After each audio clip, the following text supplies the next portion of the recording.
Hello, welcome to our new channel, Occult Academy, with me, Nathan Lucius, and my very good friend, Steve James. Hi, mate. Hello, Steve. Hello. So, can you tell the people watching a little bit about who you are, what this channel is, and then we'll take it from there. Just to give people a little bit of an introduction and what we're about, and hopefully get a few subscribers out of it. How about that? Sounds good, Nathan. There you Yeah. go. Right then, go on Okay. then, Steve. Tell us about yourself. Who are you? Thanks, mate. Right, Nathan. And hello to any viewers watching this. My name is Steve James. You can see on the screen that I also go by the handle, if you like, Six Blade. Six Blade. Why Six Blade? You might be wondering. Six is, you could say, the number of ignorance and incompletion. And a blade is also a tool. It's a tool used for fighting purposes, defense purposes, even. And also, it is a tool in the occult that represents the male principle of action, and also it represents intellect. So, six blade is action. I like to call it action against ignorance, and that's kind of what I kind of established by that handle Six Blade, action against ignorance. So my name's Steve, and I'm from the northeast of England. And most of my working life, I was a member of the British Army. I'm no longer a member of the British Army now. In fact, I'm anti-army. I'm anti-police. I'm anti-government. You could say I'm an anarchist.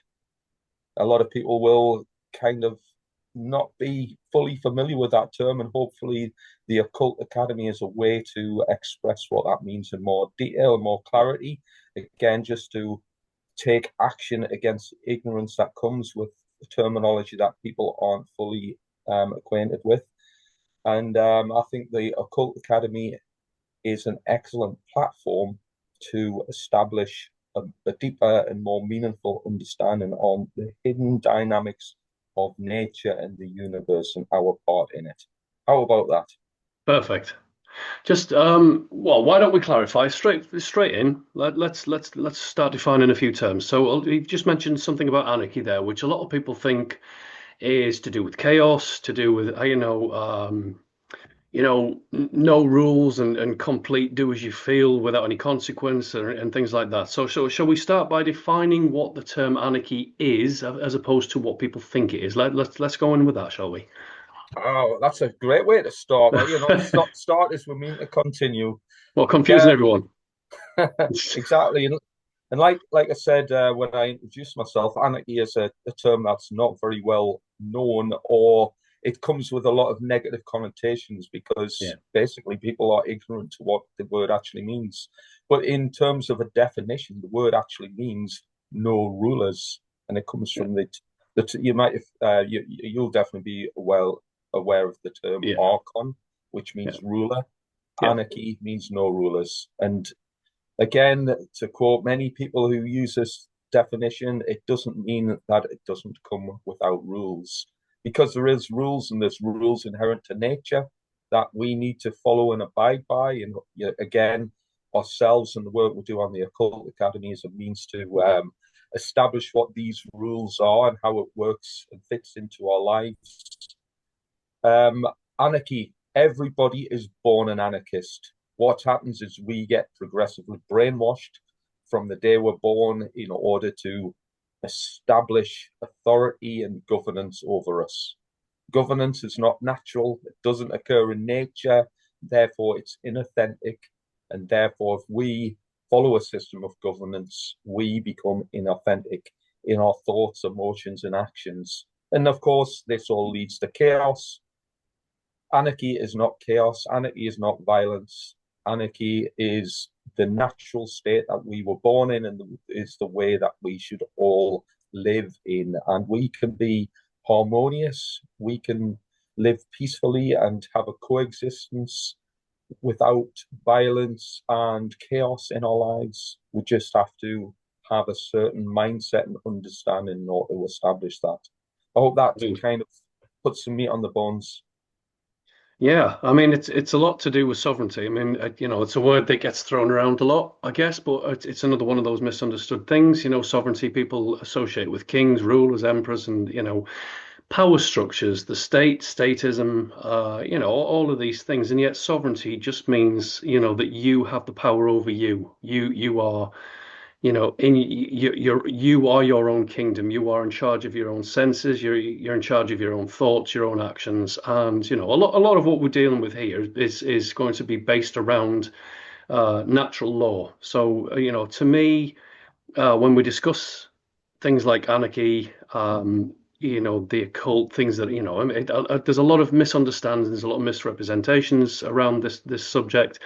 It often gets accused of being evil, lots, and so that anybody then associated with that is automatically assumed to be evil. A lot of the times, the occult is confused with cults, which again is different. I mean, you can definitely join an occult cult depending on how dark you want to go, but it's we're not dealing with that necessarily. But just in terms of natural law, what we're going to be dealing with here is, as part of the academy, as part of the occult subjects that we're going to delve into, what the overarching point of it all is to join everything together to look at the way that society works, or rather doesn't work in most instances these days, because of its unnatural preference for authoritarianism, I guess is the nice way to put that.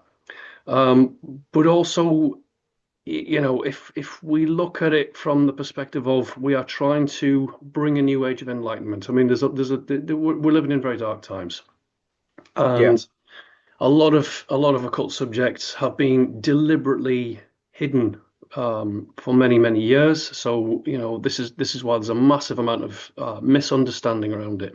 It's deliberate. I would say it's been very effective for a very, very long time. So let's do as our I guess role model in this particular field would say.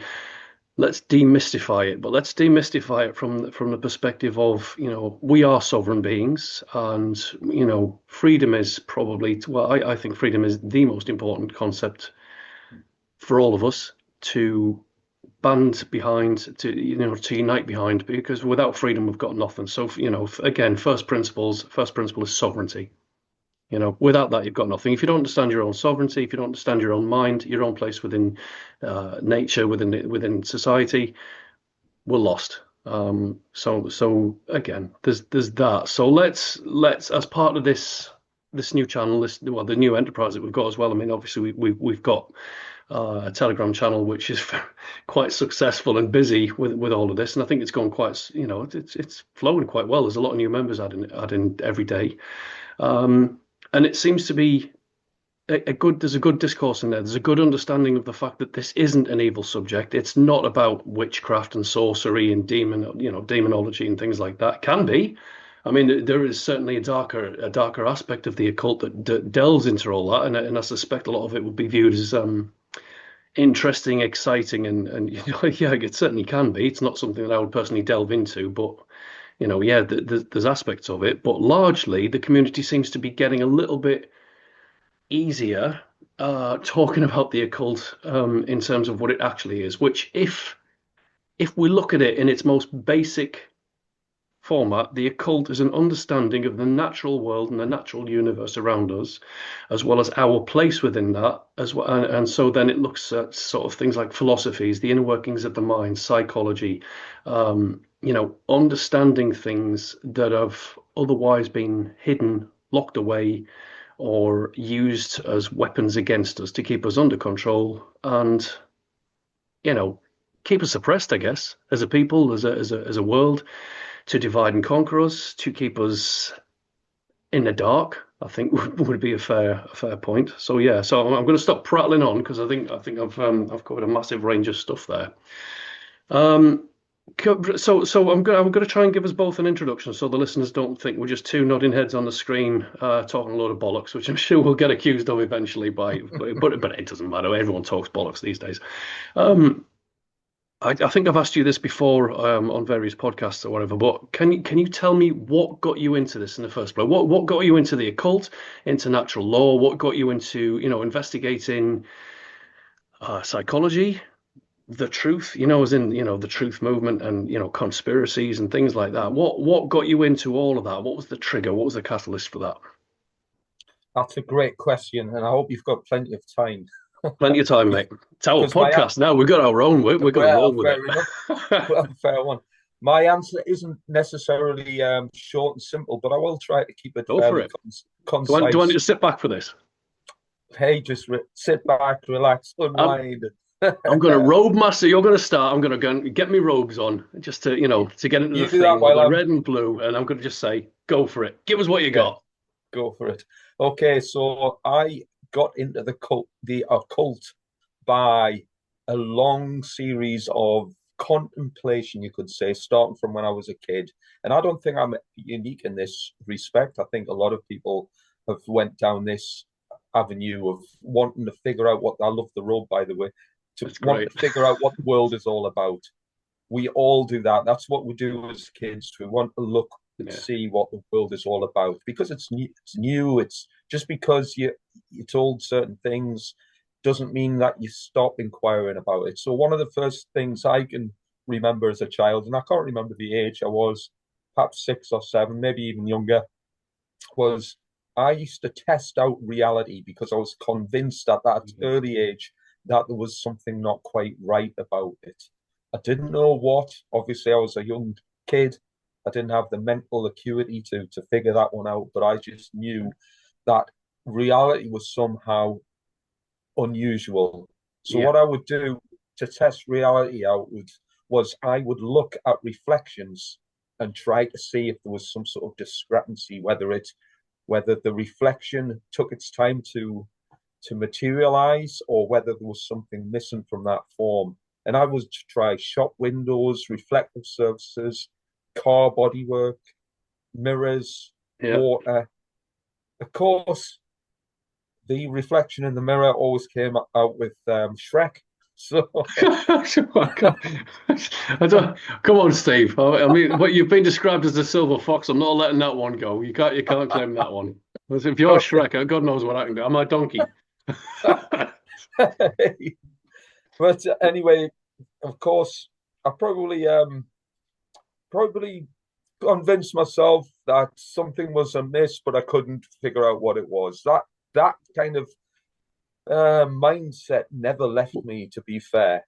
Would you say it was Um, a natural state of curiosity? I mean, I think that most of us are born with it, right? So we're born with a natural state of curiosity, and unfortunately, I think in schools and certain societies or family situations, and whatever the cause mm, for it, a lot of that is drilled out of us. We're told not to question, so they don't ask silly questions.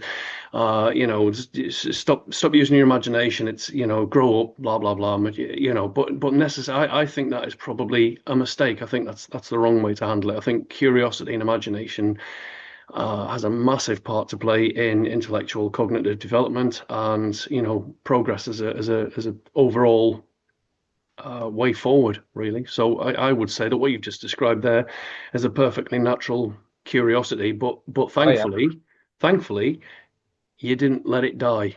You kept it going. Well, clearly, because otherwise we wouldn't be sat here having this conversation. So I continue, guess so. mate. Yeah, Yeah, I guess so. I mean, yeah, I fully agree. I think it's a normal cognitive function from a child, and I think the world around us is designed to kind of trick us, to take us or to keep us um, convinced that the five sense illusion of clown world is all it will ever be. And for a lot of people, adults even, they're still trapped in five sense illusion. And I yeah, think part of what we want to do, part of what we want to do with the Occult Academy is to not just tell people that there's more to life than meets the eye, but also to prove to people. And this can be done. All people need to do is basically have an open mind and an open heart and receive some information, make their own inquiries if they've got that nature, and they will reveal it for themselves and prove it to themselves. But when I was growing up as well, my father had a book which was, I think it was Eric von Daniken, Chariots of the God. That was one of the first books, I think, other than, Janet and John type books with no, which, I've got that. If I can Yeah, stick it on the screen for anyone who's interested, keep talking, mate. yeah, do I'll it. be back in two I've minutes. I'll actually go and got grab that the as book. well. Yeah, so You've got it with you, it's on my bookcase, right? 2 minutes which then. which I must admit my bookcase isn't quite as impressive as your collection because you've got a whole library. But I have quite a lot of books, especially based around the occult. Um, but Chariot of the God, that really triggered my imagination as a young child. And How was that? yes, that's the Quite one. impressed at how fast I found that one. I've got 600 books in the house. So there you That go. looks that looks a good version, that one. So it's a Um, new version, anyway. yeah. Anyway, So carry that on, mate. even though there's probably information on that which is probably old hat, and I might even disagree with a lot of the findings in Hmm. that today, but it was a very pivotal book in my kind of early, you could say early research, even though I wasn't really a researcher Well, in what those age are we talking though? So give me like a for roughly I don't know, nine perhaps. nine. Bloody hell! I Yeah. think you started earlier than I did. Then it was okay, Yeah, but fantastic. that Right. doesn't mean I was awake to the world. So Yeah, that doesn't mean I mean, I had a curiosity from a very early age, and in fact, that kind of developed to the point where I was probably a teenager where I was interested in what you could class as metaphysical yeah. studies, philosophy to some degree.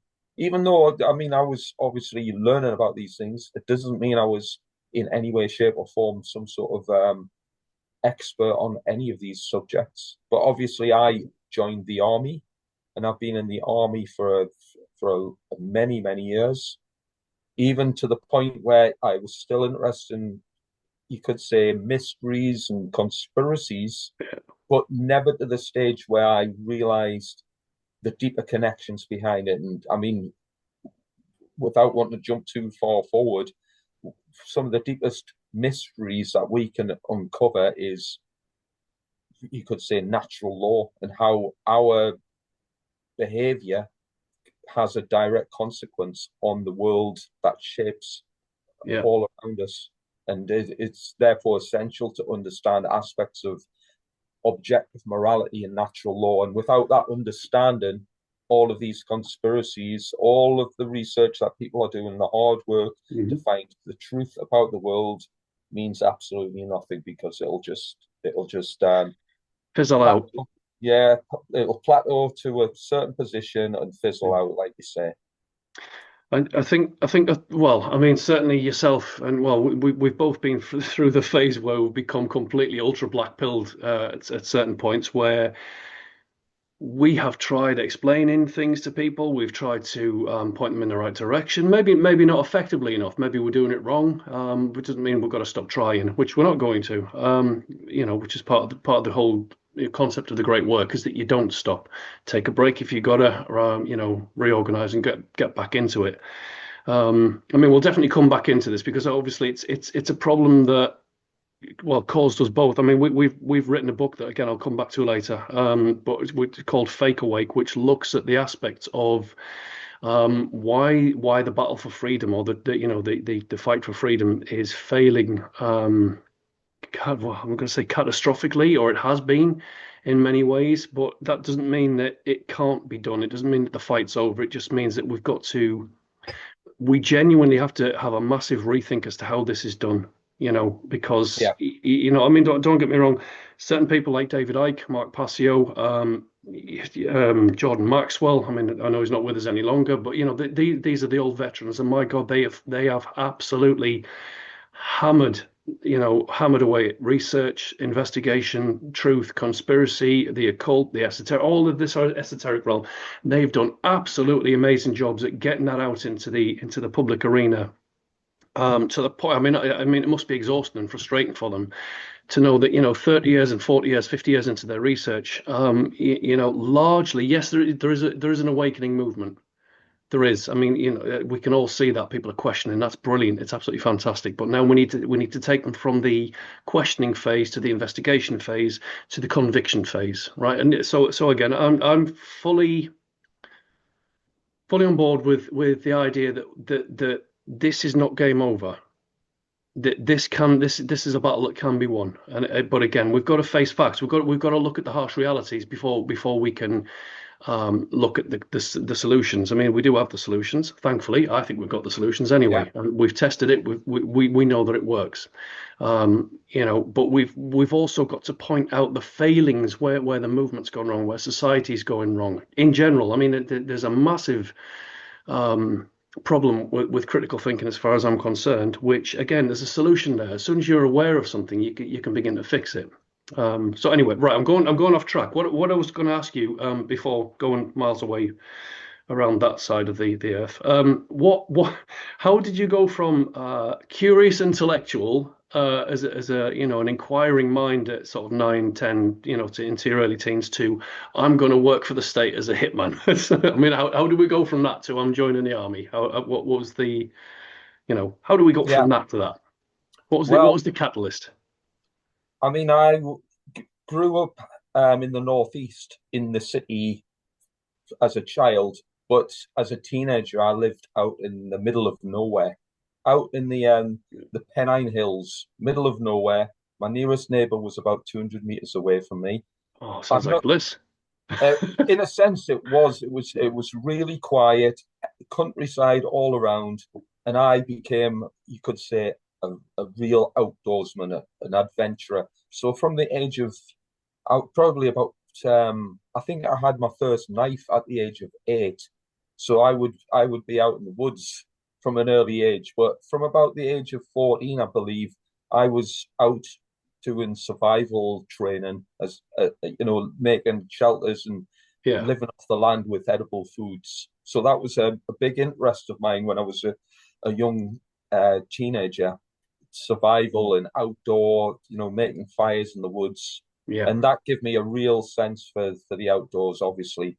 And of course, Yeah. still being in clown world, trapped in the illusion of 5 cents clown world, imagination. I was drawn to becoming a soldier in the army. In fact, I first joined the Air Force. So I joined the Air Force and then re-enlisted into the army, and I spent a lot of years doing that as a profession. Of course, I would say, and I'm going to fast forward quite a lot here. The stage where, let's see, when I gained access to the internet. So this was after Yeah. 9/11. Yeah. After 9/11, I got access to the internet. And again, for the younger viewers out there, they'll be thinking, well, surely the internet's been around for years and years. No, I didn't really get access at all until well after 2001. That's when I started to Mm. look into some of the things I was interested in, Yeah. conspiracy type things. And that's when further information became more and more available. And I think from there, it was just a steady progression to join quite a lot of the dots together to Yeah. realize that, hey, these things are all connected somehow. And don't get me wrong, if anyone's new to any of this understanding, it takes years, or it took me years to have the Mate, I'm still trying to plow my way through, and I've been uh, kindly regarded as a walking encyclopedia by yourself included. I mean, there's a lot of knowledge in there, but I never. There's a lot to it. There's always more. There's always more to learn. It doesn't matter yeah, who you are. There's always more to learn, and I guess that's part of the fun in investigating the occult is that there's always more. And every time you do delve into it a bit further, you get this massive revelation. It's like, oh wow, that's that, right? That's brilliant. yeah. But Well, yeah, personally, I think the occult, and I'm just going to generalize here, using the occult as a generalization. I don't think it was until the I started studying and looking into the occult that I woke up and that my yeah, brain actually functioned differently. That I don't know how to describe it, but I had a very different understanding of the world once I started to understand certain occult principles, and I, yeah, I think that still develops now. I look at things in the occult realm and realize that, wow, yeah, look, that's connected to this and that's that. It's like a giant jigsaw puzzle yeah, where, as a child, everything's scattered on the floor, and it takes years and years to piece it together. Finally you reach a certain understanding. It's like, yeah, I've just got a few bits on the Yeah. corner to place now. And this is kind of how it transpires. Are you a little bit like me that when you delve into that, whether it's through a book or a podcast or a video online or wherever it is, or even when somebody comes to do a talk for us, it's when something clicks, when you discover something new, or whether it's like deeply mystical, and and it's like your kid, you get all excited. It's like, wow, I've got to tell people about this. It's like, how could we not know this? And it get to me, it's like that curiosity thing when you mentioned being a child. It's that. God, well, why doesn't everyone know this? How is this not a thing? And then so that then probes you to you always want to know more and more and more, and it never fails to fascinate, never fails to there's always a mystical element to it, and yet it's not really. It's just that we're looking at nature, we're looking at the world, we're looking at the universe, and all we're doing is basically learning a bit more about it. But you're shedding bits of light. Your consciousness is kind of focusing on certain areas, and it's going, wow, this really is a magical, creation or construct, Yeah. however you want to look at that. So it always got me excited, I think, which is again why probably we're sat here discussing it now. Oh yeah, me too. I mean, I must admit, I never get bored by it. It's almost like I don't want to call it an addiction, but it's almost like I've got to have a daily, almost like a daily dose of uncovering something or Yeah. learning something, and it never ceases to amaze me because I think you've kind of hit the nail on the head there where you've said it's like a divine creation. Yeah. And this can be provable, but we just need to open the mind's eye enough to be able to see these patterns that occur in nature. And I mean, I think some of the great thinkers from time immemorial have said that creation is all about numbers and symbols. The kind of numbers and symbols make the world, and also that the measure of intelligence is the ability to find and perceive patterns in nature. So the occult is massively generated towards patterns, especially things like numbers and symbols. Of And when you, pattern recognition as well, I think a lot of it is because as soon as you do start looking into to symbology and symbolism, a lot of it is just, oh, right, I recognize that. That means that, and that refers to that, and then that's linked to that. So a lot of it's pattern recognition. I guess that's a form of intelligence as well. Pattern recognition, the ability to join things together and see where they're coming from, what the hidden meanings are, the exoteric meanings are as well, not necessarily just the ones that have been hidden from us. So yeah, I mean, mm, again, you know, yeah, that's interesting. That's interesting. What you're saying there, things that have been hidden from us. One thing we need to kind of realize as well is nothing's really hidden from us. If we really want to look into things, the material's out there. If we really want to look for things, it's there to see. But what happens is it's not that there's so much an external force preventing us from uncovering things. It's we refuse in our own busy lifestyles to look at some of yeah, this information. Like I say, it's not just you can't just turn a page and suddenly know it all. You need to do yeah. quite a lot of background work in order for it to Yeah. make sense.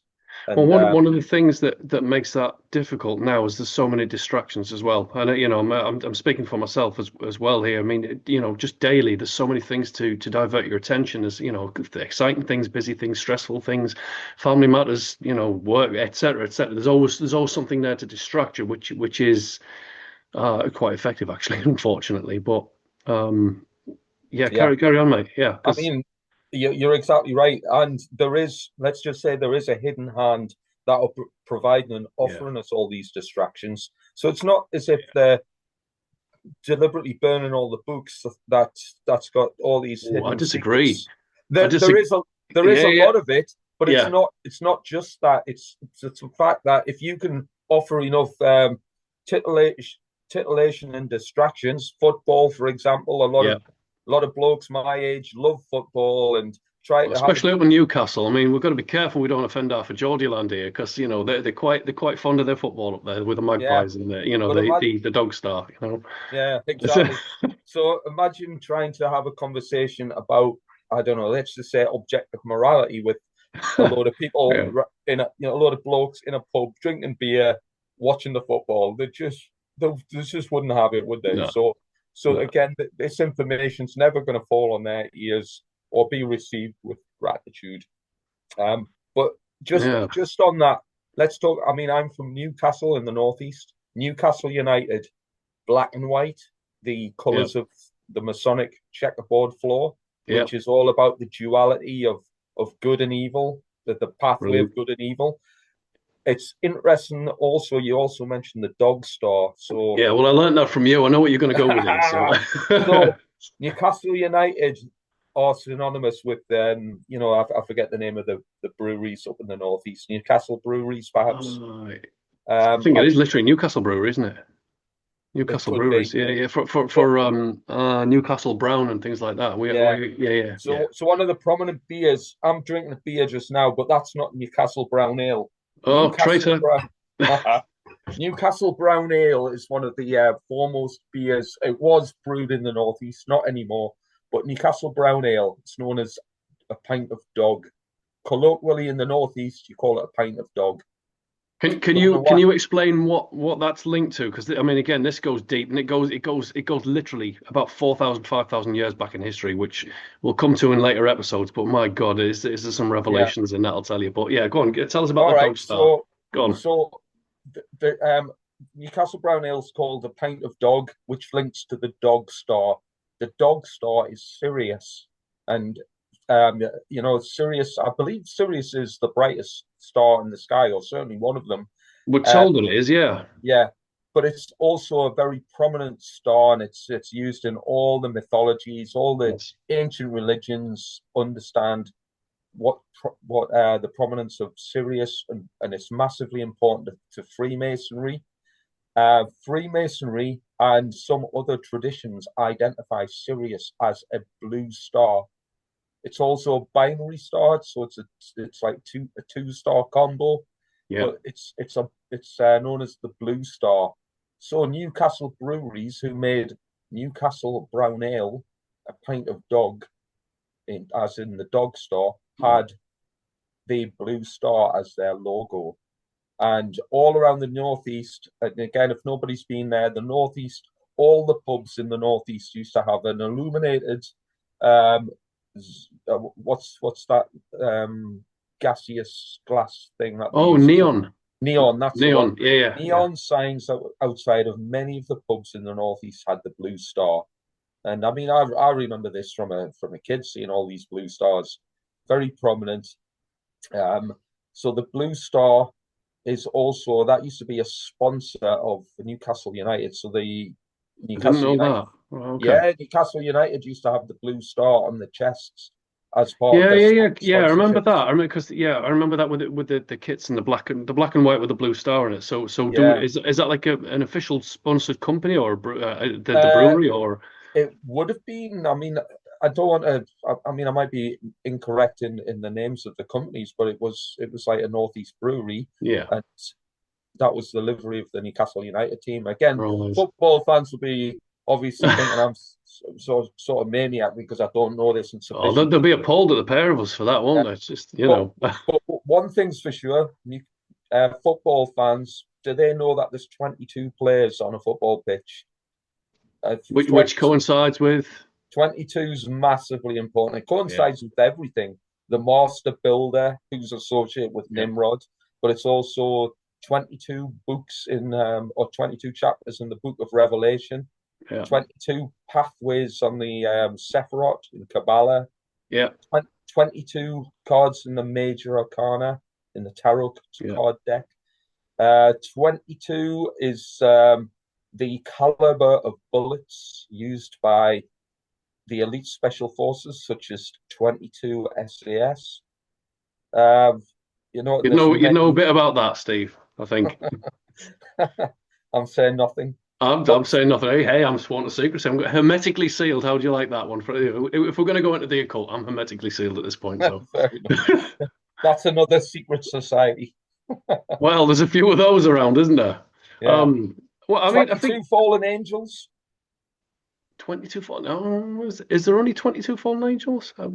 There's part of the biblical allegories goes on about 22 fallen angels. That's actually Paramount. Do you know the company, the TV company Yeah, Paramount?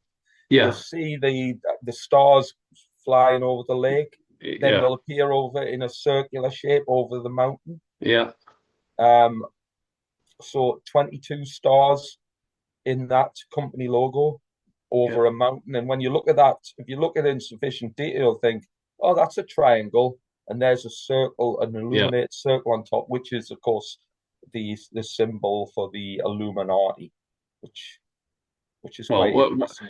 what I was going to say, the Illuminati. I mean, it's one of those things. I mean, they don't even call themselves the Illuminati. I don't even think they've got a name for themselves, have they? They're just part of Yeah. the same network. It's much harder to identify them, I guess, if they don't have a title to put to the name. But yeah, they do see themselves as the enlightened ones, and I guess information wise, yeah, they kind of are. Don't shoot me for saying that. I know that there's a very bad aspect to that, but. Mm. Um, I mean, well, if we're going to look at symbols, I think for one of the episodes that we can do in the future, definitely is looking at things like the film industry, music industry, car symbols, Mm. supermarket, things like that, because there is literally a cult. I've got to be careful. I will say that one. A cult symbolism everywhere. And as soon as you see it, it can't be unseen. It becomes Yeah. obvious. So, like you've just Yeah. said there about Paramount, the mountain's basically a blade upward Yeah. pointing triangle. You've got your 22 stars going around it. It's circled, which is it's completion. It's kind of like the idea that the project is complete. It's bringing you entertainment. If we look into the meaning of the word entertainment, we get some really interesting things there. Again, we'll come to that another time because the first chapter of our book looks into all of that.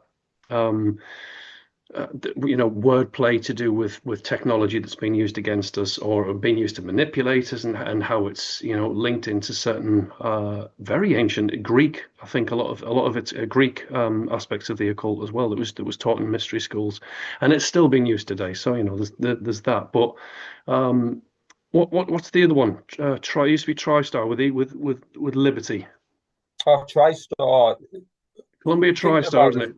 it had did it not have the winged horse, the white horse, the That was a Pegasus? Pegasus, yeah. But there With was a load of amalgamations, wasn't there? But yeah. again, there's another one that you look at the symbolism of that. Again, we'll get some graphics up at some point. But just that we're looking at very very occulted symbols. I mean, there's Liberty, which goes back to Astarte. You've got Lucifer in there, the light bringer, Mm. which again, courtesy of you, because I only looked at that from one angle and thought, oh, that's going back to Semiramis and Astarte and the ancient goddess. And then I looked at it again, and after you said no, actually it's a reference to Lucifer, the light bearer as well. I'm thinking, oh my God, how have I missed that? And it's Mm. the crown of thorns and things like that on the Statue of Liberty as well, which links in. I mean, it's there's so much Oh yeah, there. it's never Yeah, ended, really, isn't it? I mean, if yeah, you looked at the Statue of Liberty alone, I mean,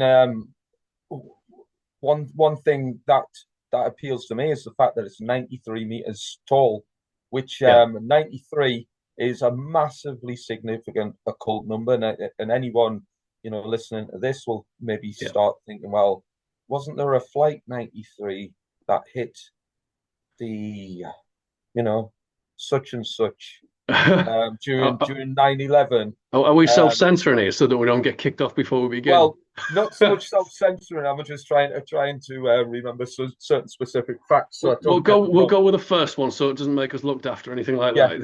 Yeah. So the statue of I nearly said the statue of Lucifer because that's a slip, a slip of the tongue there, but What kind of is though, isn't it? it is kind of, yeah, Freemasonic gift as well. I mean, it comes from French Freemasons. That it yeah. was a gift to you know. But the symbology in that alone, you could basically do a presentation, a feature length 2 hour presentation on that alone without problems. But if you just look at the fact that it's 93 meters tall, well, that's significant in itself because the sun is 93 mil, or said to be 93 Yeah. million miles away from Earth. So why is it 93? Well, 93, if yeah, I know you're familiar with Aleister Crowley, and Yeah. Yeah, I've got his works in there. And no, I'm not a yeah, Satanist. Before anyone accuses me of it, I'm definitely not. But you've got to look at the dark in order to understand it and use it for the yeah, light. But yeah, I've got his complete works in there. So yeah, exactly. I mean, if people want to know about the occult, you can't know all about the occult without understanding that man and his yeah. work. And I'm not endorsing him as for his personal characteristics, but Yeah. you can't deny that the guy had heaps and heaps of knowledge and understanding. Hmm. 93. Well, let's take two other significant numbers, which again, if anyone's unfamiliar with the occult, they might certainly be familiar with these two numbers. 666, of course, which everybody No, knows that's is. unfamiliar, that one. That's what is it? Where can we find that? Well, that's the mark of the beast. And again, I'll not go too massively into that, but we see that number in a lot of circumstances. But let's just do a little bit of mathematics here. Bearing in mind, mathematics is not my strong point, but 6 plus 6 plus 6 is 18. 1 and 8 is 9. Now let's look at another number, 777. So these numbers, if you like, the mark of the beast, 666, and 777 is the number of perfection. Perfected thoughts, perfected emotions, and perfected actions. And again, 666 is imperfection or incompletion. So incomplete thoughts, incomplete emotions, and incomplete actions. But 777, 7 plus 7 plus 7, 7, 14, 21. Yep. 2 plus 1 is 3. So there's 666, 9, 777, 3, 93. So Satanists, and I'm not endorsing Satanism, by the way. So in case viewers watching Yeah, this we, think, we, well, we just shall we do a caveat just before yeah, we're actually opposing the principles of Satanism. We will be delving into them again as part of a de-occulting, a demystifying of the occult. You've got to look into the darkness to understand it because it's being used yeah, against you. So there's that. It doesn't mean you've got to fall for it. It doesn't mean you've got to be. It's got power over you. It just means if you don't understand it, you're choosing ignorance, and that's going to lead to very bad outcomes. So just to clarify, the pair of us, neither of us are Satanists. Neither of us delve in dark occult ritualism, or there's no dark occult practices, nothing like that. We don't advocate for it. We're not promoting it. But we will be looking into certain aspects of it, limited certain aspects of it, just to show you how it can be weaponized and used against you to manipulate you and socially engineer the world. But anyway, so yeah, yeah, just caveat complete. Neither of us are satanic, nor do we agree with it. But there you go, done. There you go. yeah. Happy Right, with that. there you Yeah. go. So we've come up with two numbers there which were hidden, and that's what the word occult means. It means hidden, and it's hidden information related to certain things that a lot of people think, well, whoopie doos, 93. So what? Satanists use it. What? How does that affect my life? Mhm. Well, it's hard to explain in a nutshell, but we just have to look around us today at the world outside to see how all of this stuff combined is definitely affecting our lives because I don't have to tell anybody or ask anybody in the world today how much does life suck at the moment because there's lots of bad things happening. Quite Loads of, challenging. yeah, it's Quite challenging. challenging. There's lots of things we'll probably disagree with. There's lots of things that aren't particularly pleasant and lots of nastiness going on. Yeah. Why is that? Why can't we live in a utopia? Why does it have to be Dungeons and Dragons? Why? Yeah. Because darkness has permeated this world while the, let's just say, the sleepy people have had their eyes closed. And all of this stuff's managed to work its way into reality because we have been asleep too long. Well, all right. So okay, let's delve into that a little bit so that we're not just, casting blame and shadows and things like that and then saying, well, get on with it. It's not exactly a voluntary. It's not. This has been used against us. I would say for a minimum of at least 6,000 years. I think we run on cycles. in this reality, whatever this is. I think we're running cycles. I think since the beginning of this cycle, for at least 6,000 years, all of this has been manipulated to basically allow power-hungry tyrants, psychopaths, to maintain a position of power, so that they've got all of the wealth, all of the authority, all of the land, all of the decision making. So this is a deliberate plan to keep society in the dark. Again, hence they consider themselves the enlightened ones, which maybe enlightened in darkness. I don't know. We'll come to that as well. Um, but it's unfair to say that it's entirely an act of ignorance, I think. And I would be the first to say that the original sin, when people talk about the original sin, I don't, it's not nothing biblical, but the original sin to me is always going to be ignorance. Because if you choose to ignore something, I'm not on about rudeness and things like that. Let's look at the word ignorance. It's to ignore, right? Ignorance, which is the real problem. If we're ignoring information, if we're ignoring the natural world, if we're ignoring cause and effect, consequence, things like that, we are choosing then to not care. So we're choosing to not take into consideration the consequences for our actions. We're choosing to take a risk. If we don't, if we do that, then that occurs, then that occurs, then that occurs. If we choose to ignore that, then that's on us.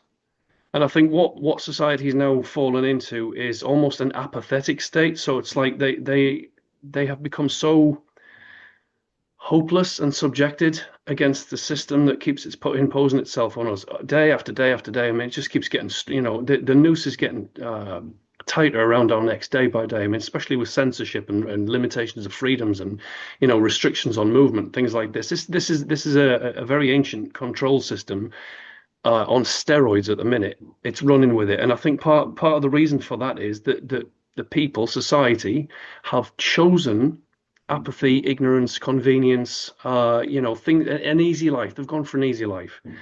And unfortunately, that's not going to lead us into a very good position. That's going to lead us down a very dark path. And it has. Again, I think it can be undone. It can be unraveled. It can be reversed. I mean, potentially we're sitting in a paradise waiting to happen. However, that is going to take a couple of things. And the first thing it's going to take is dispense with ignorance. Right, dispense with ignoring the problem. You can't keep ignoring the problem. You have to look into it. You have to see it for what it is, not what you think it is, not what you'd like it to be. Ignoring it's never going to go away. It's just gonna make it worse. It's going to build up on that. The system wants you to be in ignorance. It wants you to be in the dark. It wants you to fall back into convenience and not care. Because while we're doing that, the tyrants, the psychopaths, the ruling elite, the social engineers, call them what you will, they're going to keep getting away with as much as they can get away with. And so the idea of this is, as well as bringing education and demystifying the occult and bringing natural law into a wider scope, but it's not just that. It's I guess trying to get people in the right mindset to stop this, and Yeah. it can. So again, I've gone off on one of my spiels there, but it's Oh, relevant. that's It's yeah, relevant. massively Um, relevant. I mean, I mean, as you well know, part of our channel, the Occult Academy, mhm. bearing in mind, just to pick up on what you said before, we're not endorsing Satanism. We're trying to shed light upon Yeah, darkness. absolutely. And Yeah. we can't, if we don't understand the causal factors, and let's just say we don't understand aspects of darkness, well, how can we shed light and bring light to the attention Yeah. of other people if we don't understand what that problem is? I'm going to mention this from a military perspective because Yeah, go for it. I mean this was my profession for many years at a high level, so I understood that anything you do in the military is enemy focused. You need to know what the Yeah. enemy are doing, why they're doing it, what weapons they're going to use, and what kind of terrain they're operating upon, amongst many other things, such as what's the morale like, what's the timetable, what's the predictable events. We Know need to thy know all enemy. that. Yeah, know thy enemy. If you Yeah. know thy enemy, you can effectively defeat your enemy. And so that's what we're doing. We're Yeah. just learning about our enemy in Exactly. order to defeat them. So know thy enemy. this is something we used to do in the military in order to generate an a sizable and workable plan in order to come up with something that we could defeat them with. That needs to be done first and foremost. So if we choose to ignore our enemy, and I have to say, generalizing here, the New Age community, those who seek love and light as part of their, blissful existence, Yeah. they are ignoring their enemy. So their enemy, psychopaths, are left to do whatever they want while we're all living a life of bliss, forgetting all about this. So they're left to their own devices, and we are ignoring them. Well, So this, can I just chip in there with something else as well? Sorry, you keep chipping in. So we've got this anecdote. Well, it's not an anecdote. This saying that ignorance is bliss, and I think that is definitely a socially engineered phrase that was given to us to accept. Again, through ignoring. In order to use that sentence, you can't use it and believe it if you know what it implies. Ignorance by default is not bliss because it will always lead to problems. There is no bliss in it. It might feel all right. It might feel if you're being left alone and you're playing the game, you're going along with the system. Yeah, okay. Ignorance is bliss until it's not. That's the issue there anyway. So I just thought I'd throw that in there because it's one of those things that it's really not what it seems. And let's dispense with ignoring stuff. We've got the internet now. For how long, I don't know. I know that it's been heavily censored, but we've still got books, we've still got communities, we can still travel, we can still talk, we've still got phones. I suspect there's always going to be a way around for this, for anyone who genuinely wants to know the truth and seek the truth and to become acquainted with it. There's always going to be a way. And so let's keep that attitude of, it's there. We know it's there. If you truly seek this information, if you truly seek enlightenment, you'll find it and it'll come to you. There's one way or another. exactly, Anyway, yeah, back to you, Steve. exactly. Yeah. Yeah, so we've talked about enemy. So we know Yeah. that we need to know about our enemy. So we need to know about darkness. Interestingly, darkness is not a thing. Darkness is just the absence of Yeah. light.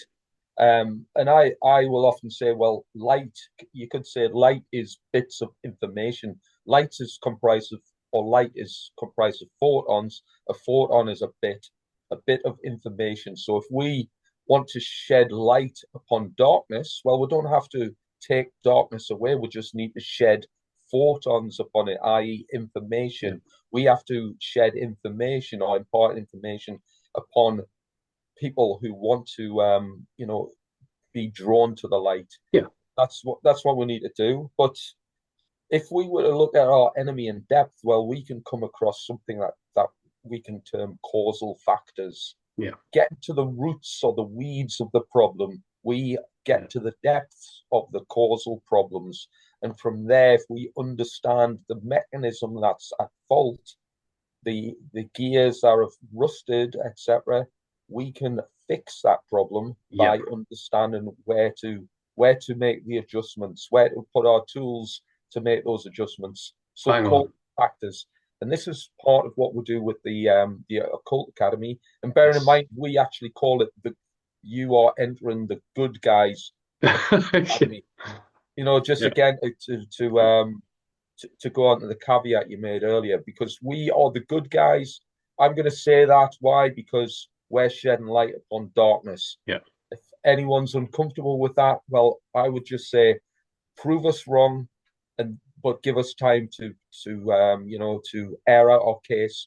So Yeah. if anyone's kind of think we're trying to pull a fast one or deceive them, or we've got To save them for what? I mean, this is an exactly. interesting one, isn't it? Where people get accused of being shills and working for the state and stuff like that. I'm not being funny, but there's I don't know if there's any money to be made in this. I mean, we've wrote a book together, and the money drizzles in slowly, slowly, slowly in very small amounts. But so we're certainly not getting it's not a rich man's game to bring the truth to people, especially when you're not in the right clubs and mystery schools and secret societies. It doesn't tend to favour the likes of us that have got a genuine, clear conscience going in this for the right reasons, which is to basically, pull humanity away from the brink of extinction and to re-enlighten it, to reignite that spark that could make us so productive and creative and happy and content with, it's there, it's just waiting to happen. It's just, unfortunately, we keep allowing ourselves to be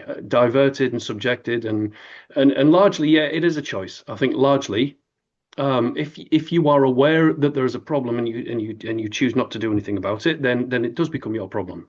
Yeah, Then it's your responsibility to do something with. And a lot of people don't have the accountability these days.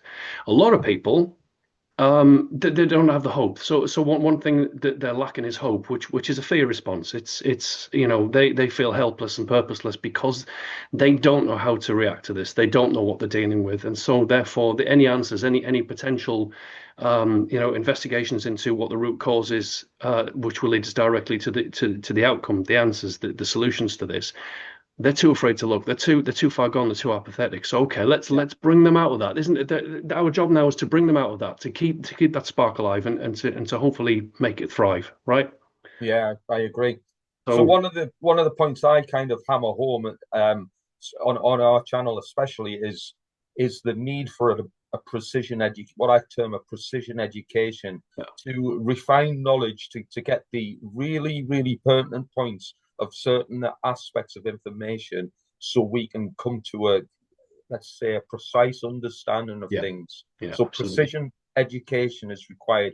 And one of the reasons for that is, and again, I'm going to go back to what I understood from being a soldier for many years. A soldier, by the way, a soldier for the listening audience, soul dead, sold out, Mhm.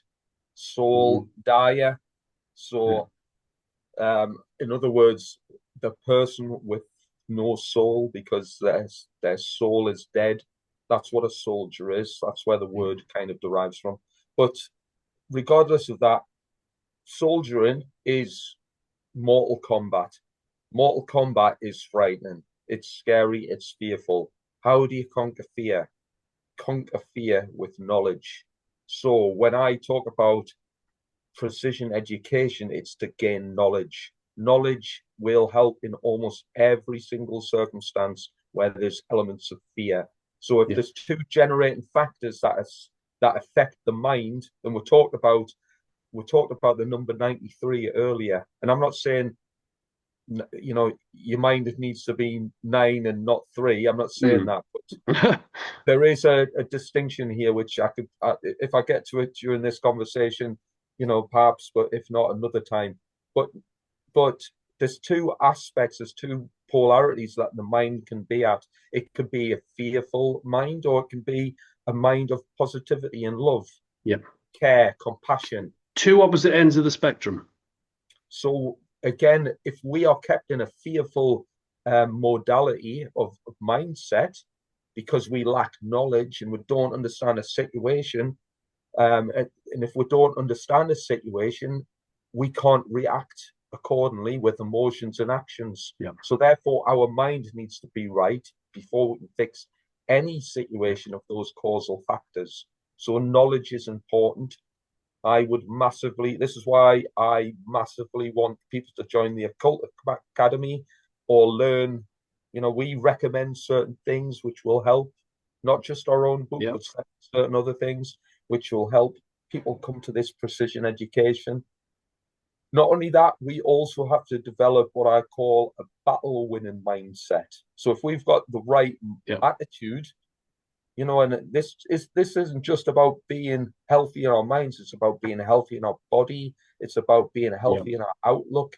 So if we can progress forward into the world to fix some of these problems at a causal level, with the right attitude, the right compassion in our yeah. hearts, we become unstoppable.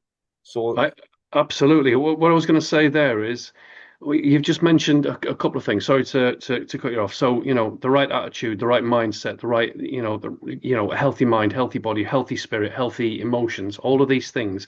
There's something that underpins all of that, which is what we are, I would say, out of balance with, right? So the whole idea with all of this is to bring it back into balance, bring it back into alignment, which then puts you back on the center path, the straight and narrow path, the one in the middle. That's what that's where the answers are.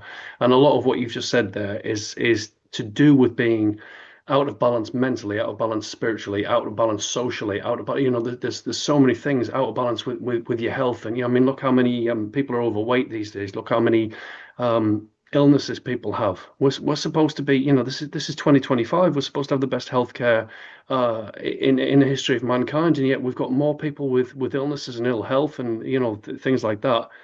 That's out of balance. That's not a case of the know-how's not there. It's a case of the know-how is there, and it's been manipulated to keep us subdued under it, so that we are, in one extreme or the other extreme of a polarizing dialectic. And again, we'll go into that many, many times. So anyway, I've just cut you off again, so I'm going to let you No, finish it's that one. by all means. No, this is all good stuff.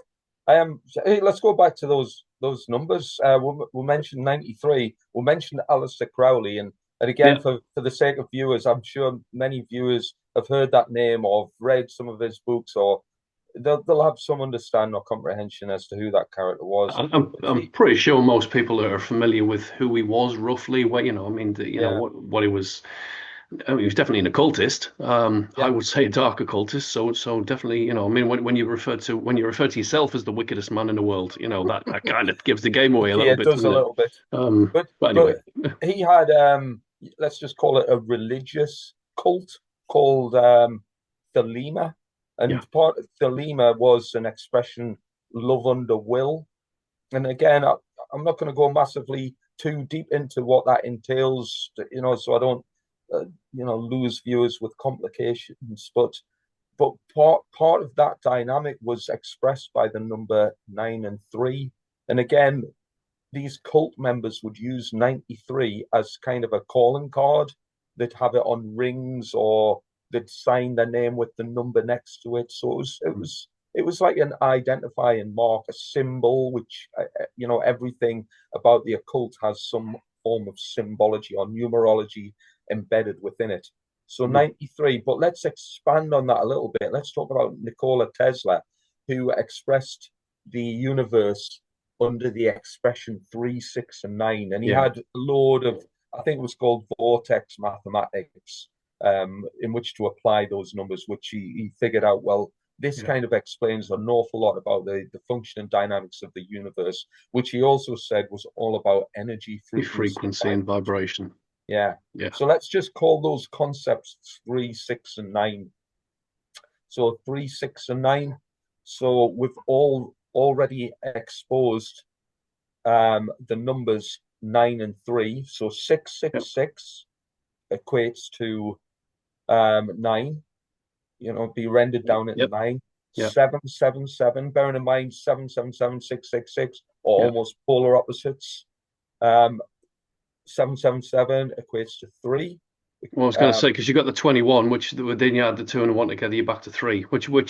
I mean, just to divert a little bit there. Anybody who so I did an experiment years ago. Sorry to interrupt yeah, here, just very quickly, and we can come back to this another point. Um, is just look at a clock, just not a digital clock. I'm on about an actual analog clock, I guess. Is it called these days? Are we calling them analog clocks these days? With the hands, the yeah, second hand, the just look at one of those and play with the numbers on it. Because the 3, 6, 9, they're the pivotal cross reference points, right? So you've got the 12 at the top, the 6 at the bottom, and you've got the 9 and the 3. If you go around in cycles, you're always going to get 369, 369, 369. So as soon as you get to 12, the 12 becomes a 3. So it's another cycle starting again. It does weird things to your mind when you do it. And again, we can go into this in another episode further down the line if anyone's interested. But it is, I mean, it's linked to time cycles. It's all embedded in there. It's almost like a clockwork structure of the universe displaying itself to us in often the most simple forms possible. And I think yeah. Nikola Tesla, I think he understood that perfectly. And unfortunately, he didn't want to capitalize on it, and he was therefore taken advantage of by very let's say malevolent organizations for profit and control and author anyway. So without going off into that, I think Tesla definitely knew what he was talking about, especially as the 3, 6, and 9 it does seem to be a repeated number sequence throughout the Mm, basic mechanism of the universe.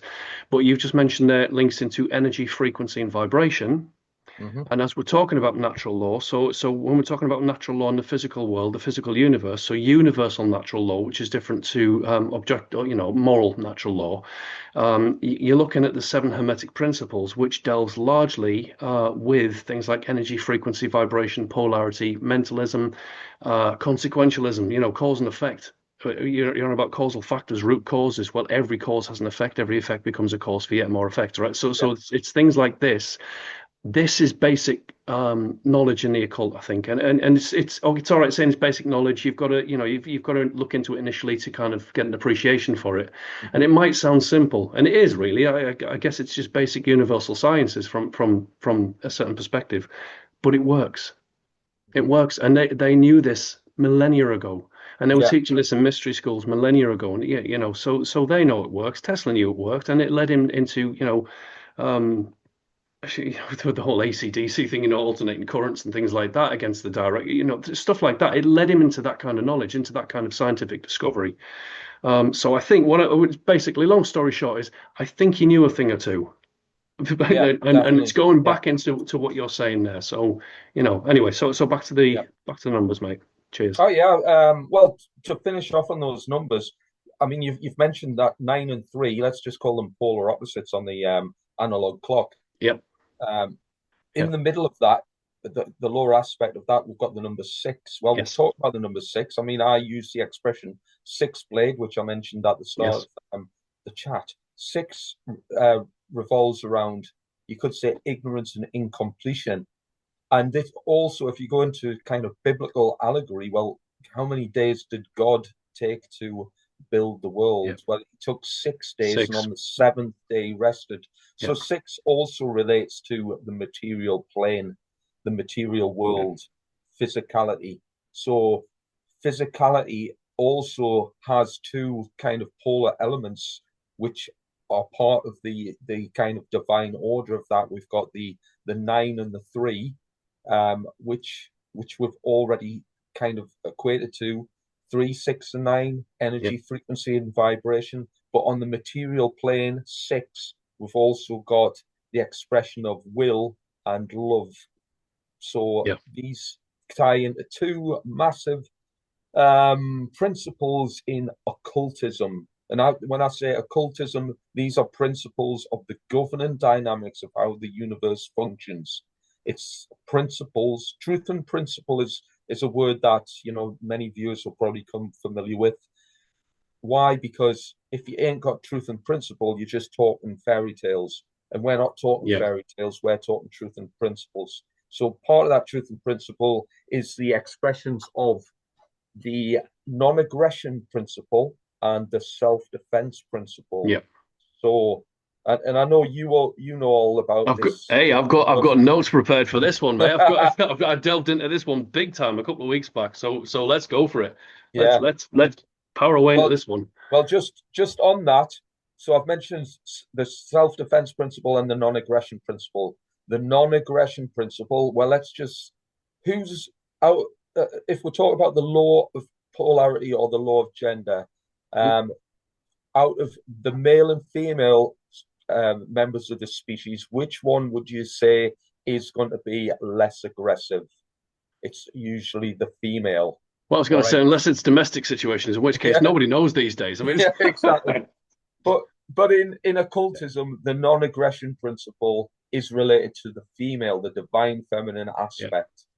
The self-defense principle, because it's, well, I'm going to defend the female, it's the male aspect, the divine masculine. So these are two opposing principles that are equally as important in order to yeah, achieve the balance that we've talked about, and which is fundamentally yeah, important to the way the universe functions. And if it's out of balance, well, it's because some of these principles are not being applied in yeah. equal measures. Can I, right, so I've just said there that I delved into this. I'm going to get my notes out for this one. So, I'll go off on my little philosophical insights. So what I did is because we like the number three and triangles and the number Yeah. six and inverted triangles over the uprighted triangles. So we're on about natural law, okay? So the way that I would look at this, you've got three basic principles of natural law before you get into objective natural law, hermetic natural law, things like this. You've got three basic principles. So the first one is the principle of do no harm, which I equate also to the principle of sovereignty, right? So principle number one is the principle of sovereignty, which is, do no harm, know your own mind, and be true to yourself. Try and learn as much as you can about the world, about other people, about your own psychology, about everyone else's psychology, and learn to figure out what works and what doesn't. Right. So first and foremost is your sovereignty. So principle number one, sovereignty, and do no harm. So then that's got to be reinforced with, if somebody then attacks your sovereignty, which is an act of harm against you, so then that brings into action principle number two, which is the principle of self-defense. Again, self-defense principle. You have the right to defend your own sovereignty if it comes under attack from another person. That should be, and it is under natural law, a natural born right. That is your right in creation. Is that you have the right to be free and sovereign, so long as you do no harm. And if somebody does try and take that from you, which is an act of theft, it's an act of harm, it's a violation against your sovereignty by theirs, then you have the fallback of, I have the right to defend my sovereignty against any kind of, onslaught, violation, etc. Taken on top of that, we've got the principle number three, which is the principle of care, Yeah. which I think even Mark Passio has sometimes he has difficulties with defining the word care. So the way that I would define that is, it's when you go out with conscience. It's when you do things with conscience, when you do things with care, not only in compassion, but care also as in attention, focus, genuine pride in your work, wanting to do things the right way, wanting to do the right thing because it's the right thing to do. So again, it's one of those. It's a big word, and Mm. unfortunately, it's another one of those words that's been mistranslated and taken out of context. I Mm. think I think one of the definitions of care these days is to suffer.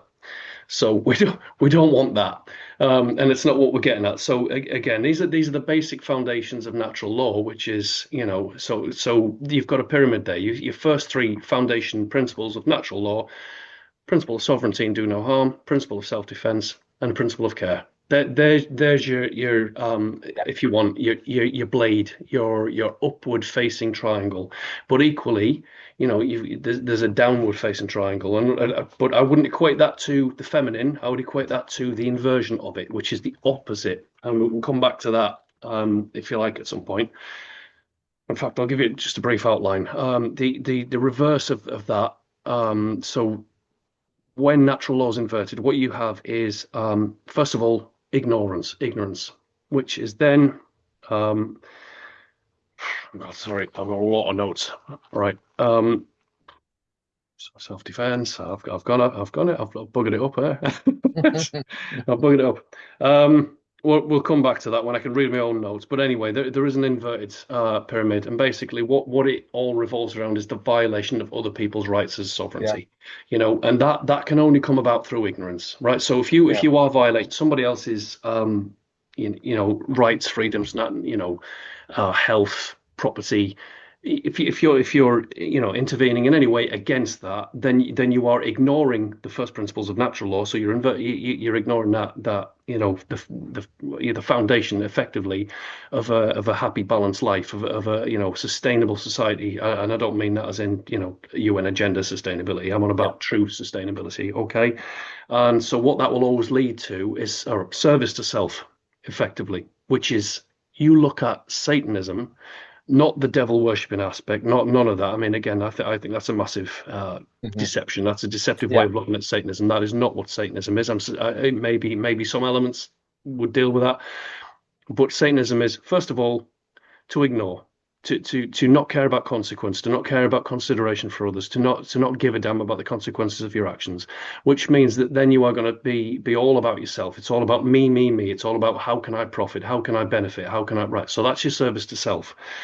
Service to self means that you're not considering the rights and freedoms of others, You're not considering other people's sovereignty. And I know I'm going over this a couple of times. Again, I'm trying to emphasize it so that we can get an understanding there. That leads to violation. That leads to a violation of other people's rights and freedoms. All violations are acts of theft. All acts of theft are acts of harm. It's Yeah, taking effectively something that doesn't belong to you for your own self-interest because you have chosen to ignore the basic fundamental principles of a healthy, natural, balanced way of life and being in balance with and cohesion with the universe and the world around you, and therefore nothing good can come of that. So that's the inverted triangle. So you've got your three and your three. So now you've got a six.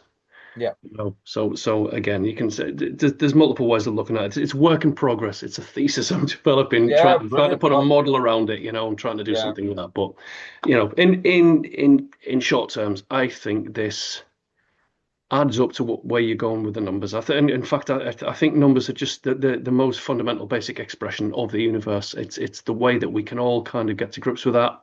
Unfortunately, I'm terrible with maths, so back to you with some numerology, Steve. How about fair enough. Well, that? speaking of, you've mentioned triangles, and I mean, a triangle is a symbol, but it's also a Yes. symbol which kind of equates to the number three. Yes. And many, many things in nature happen or have the triplet element to it. The Yeah. pyramidal shape, the triangular shape, massively important. Science is full of triangles. There are lots of mathematical and science equations have got like a triangular format to it. But again, just in human nature, in behavioral science, we have triangles. And I mean, I don't know what you've got written in your notes, but you mentioned the inverted triangle, and you Yeah. also mentioned ignorance. Yes. So ignorance as well. If you go by some of the secret societies, such as Freemasons, for example, Mhm. they kind of list what could be classed as the three egoic defects. Oh, go Ignorance, on. Yeah, yeah, let's go for this. Let's go for this. ignorance, apathy, and cowardice. Right. So these are the three design limitations that prevent people from creating rightful action in the world. Yeah. Ignorance, whether it's ignoring information that will help them to make right choices. Yep. If you don't have, if you're not learning the required information, well, you're never going to blast off and walk on the moon if you ain't. You know where I'm Diddly going with though. that. Yeah.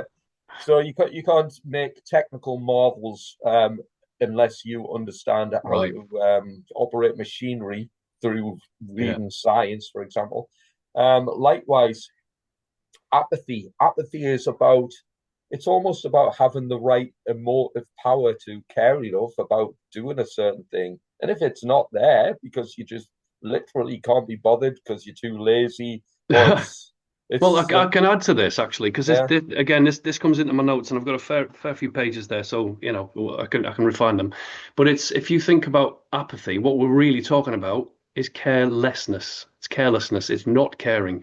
It's the absence of care. Which again, this is why we get dark triad personality traits. So we've got Machiavellianism, you've got narcissism, sociopathy, and psychopathy. These are all the dark triads the authoritarian class, if you want to call them anything at all. yeah, That's it's full of these types of people. And so when we talk about, again, going back to the principle of care, which is third on the pyramid, the third foundation of natural law is the principle of care. If you are careless, you have no apathy. So it is so apathy, being apathetic is I don't care about the consequences. I don't care about my own actions. Can I get away with it? Then I will. Again, so that's another satanic yeah, I precept, agree. I guess, so anyway. Yeah.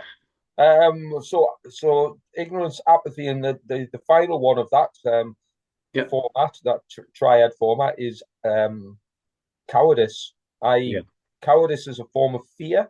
yes, We've already discussed, well, one way to become more or less fearful yeah, is having information, conquer fear through knowledge.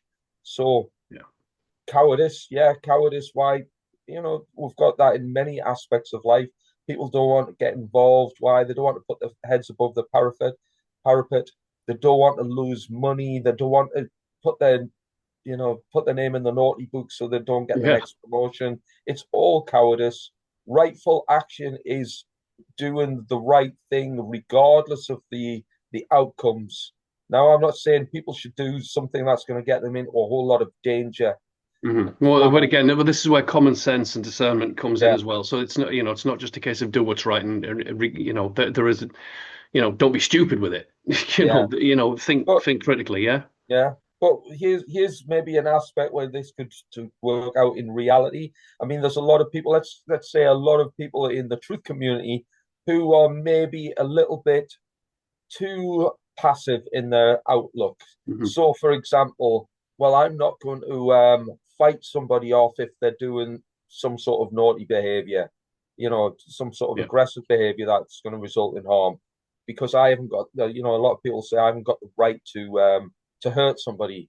Well, Well, you yes, do you if it's have. in self-defense. Yeah, If somebody's inflicting themselves, so they're imposing or violating themselves, then yeah, you absolutely do. But again, we can't advocate that because we have moral relativism in effect in sort of political arenas and laws that yeah, okay, exactly. as much as it might not be right, unfortunately, if you do go and inflict pain, then yeah, potentially you are the one that's gonna get into a lot of trouble for that. And so yeah, we've got to be Yeah, careful with and it, as and it much would as only yeah, it would only cause trouble under the inauthentic values of man's illegitimate laws. So yes, moral relativism is designed to keep us, and what it does is it's one way to keep us under a spell of illusion. We are yeah, brainwashed and mind controlled because of the injection of moral relativism yeah. into societal values. So a Can lot of can people can be I? fearful. Yeah, go on. Well, sorry, mate. Well, I'm just going to add to that. So the cowardice. So ignorance, apathy, cowardice. Well, so why are they cowardly? What is it that they're fearful of, right? So we said it's a fear-based approach, right? It's a fear of loss.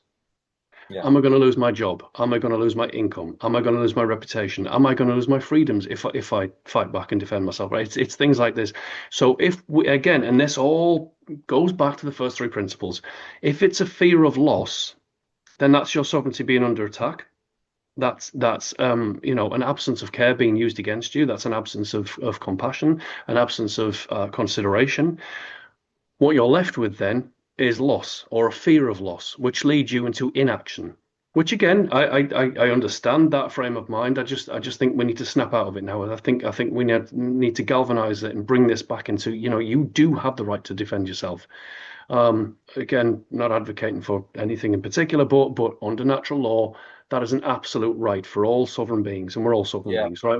We're all equal under the, in the eyes of the universe. I don't care about, culture, skin color, any of that. I'm not concerned with that. I don't care about that. That's, we're all one, and so in, under natural law, you have that right. So going back to, again, sovereignty and, do no harm.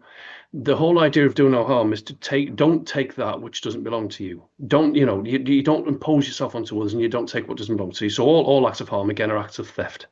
mhm, And so if we're looking at cowardice, it's a fear of loss. So there's that theft principle coming back in again. Something tells me, mate, that as much as the Satanists might be the bad guys, and again, I'm not advocating for Satanism, I'm just saying they know their stuff. They know yeah, this stuff. That's why they might not live by it, but from a certain perspective, they must do because they understand how it works. yeah, They've got the knowledge, they've got the science, they have the conviction, the drive, the motivation, and I'm gonna dare let's say the will to look into the darkness, to look into the abyss, and to step into it and say, well, that's what we want. We know that we've got to step into the abyss before we can get to it, so that's what we're going to do. And unfortunately, it's kind of like who dares wins, and at the minute, there's not enough of our side taking the who dares wins approach, and so let's see if we can reactivate that. Let's reactivate the yeah. I humanity. Let's agree. Yeah, reactivate our sovereignty because we are sovereign under the eyes of God, the universe, whatever. However you wish to see that, I don't mind what you want to call it. I think it's a case of doing the right thing. Being objectively moral. We can go into that again in later shows, and we can really delve into what that means. mhm, I think if you do that, the universe will meet you halfway. Yeah. Genuinely. But we need that cohesion, we need that unity, and we need unity of purpose. And again, going into unity of purpose, freedom is what we should all be fighting for.